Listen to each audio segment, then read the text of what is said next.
మీరందరూ భోగి ఎలా సెలబ్రేట్ చేసుకున్నారండి? మేమైతే భోగి రోజు కొంచెం సింపుల్‌గా ముగ్గులేసేసి ఇంట్లోకైతే వెళ్ళిపోయాము. ఇంకా భోగి రోజు ఇంట్లో ఉన్న మగవాళ్ళందరూ నలుగు పెట్టుకొని స్నానం చేయాలంటారనమాట. సో, నలుగుకి కొంచెం నువ్వుల పొడి, పసుపు అండ్ శనగపిండి కాంబినేషన్‌లో నలుగు ప్రిపేర్ చేసుకోవాలి. ఇంకా తర్వాత స్నానం చేశాక లాస్ట్‌లో తలపై 5 టైప్స్ ఆఫ్ క్రాప్స్ తలపై పెట్టుకొని వాటర్ పోసుకోవాలంటారు. ఎందుకేమో నాకు కూడా తెలీదండి. మీకు ఎవరికైనా తెలిస్తే నాకు కామెంట్ బాక్స్‌లో చెప్పండి. ఇంకా అయాన్ష్‌కైతే సాయంత్రం భోగిపళ్ళు పోద్దామనేసి అనుకున్నాము. ఆఫ్టర్‌నూనే భోగిపళ్ళకి కావాల్సిన ఐటమ్స్ అన్నీ గ్యాదర్ చేసి పెట్టుకున్నాము. ఇంకా ఈవినింగ్ అయితే భోగిపళ్ళ ప్రోగ్రామ్ స్టార్ట్ చేసినాము.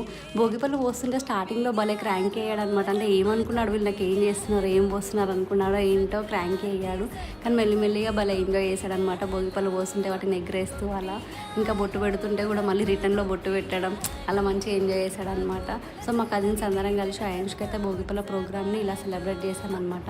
ఇంకా లాస్ట్‌లో అయితే హారతి ఇచ్చేసి భోగిపళ్ళు పోయడానికి ఇలా ఎండ్ చేసాం మేమైతే.